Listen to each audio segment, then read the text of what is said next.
ഈ വാഴ്ത്തി എറിയുന്ന അപ്പം വെറുതെ ഇടരുത്. ഈ ആത്മമണ്ഡലത്തിൽ ഇങ്ങനൊരു സാധനമുണ്ട്.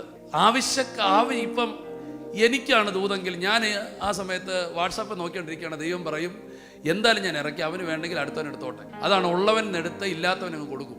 അങ്ങനെ ദൈവം ഇടയ്ക്കങ്ങ് ചെയ്ത് കളയും. അതുകൊണ്ട് എന്തെങ്കിലും ദൂത് നിങ്ങൾക്കുമായിട്ട് എന്തെങ്കിലും കണക്ട് ചെയ്താണെങ്കിൽ ചുമ്മാ കയറി അങ്ങ് പിടിച്ചോണം. ചുമ്മാ കയറി നല്ലത് വല്ല ആണെങ്കിൽ ഒരു ദൈവദാസൻ പ്രസംഗിച്ചിരുന്നപ്പത്തിന് പറഞ്ഞു ഇന്ത്യയെ ദൈവം തരും, അത് ഇന്നോളാൻ പറഞ്ഞു. അപ്പോൾ ഈ മനുഷ്യൻ വെളി നിൽക്കുകയായിരുന്നു. ഈ മനുഷ്യൻ പറഞ്ഞു എന്നാൽ ഏതാ എനിക്കത് പറഞ്ഞു. പുള്ളി അതങ്ങ് തിന്നു. അടുത്ത 2 വർഷം കഴിഞ്ഞ പുള്ളി ഇന്ത്യ മുഴുവൻ സുവിശേഷീകരണത്തിന് തുടങ്ങാൻ തുടങ്ങി. ഞാൻ പറഞ്ഞതിൻ്റെ അർത്ഥം ചില വാക്കൊക്കെ ദൂതൊക്കെ ഉണ്ടല്ലോ, ചുമ്മാ അങ്ങ് പറയുമ്പോൾ അങ്ങ് ആമയും പറഞ്ഞോണം. അത് നമ്മുടെ മേക്കും നമ്മുടെ തലമുറയിലേക്കും വന്നങ്ങ് വീഴും. ഈ ദൈവം ഒരു ദൂത് പറഞ്ഞു കഴിഞ്ഞാൽ ഇങ്ങനെ അത് വട്ടം കറങ്ങും ആവശ്യക്കാരെ അന്വേഷിച്ച്.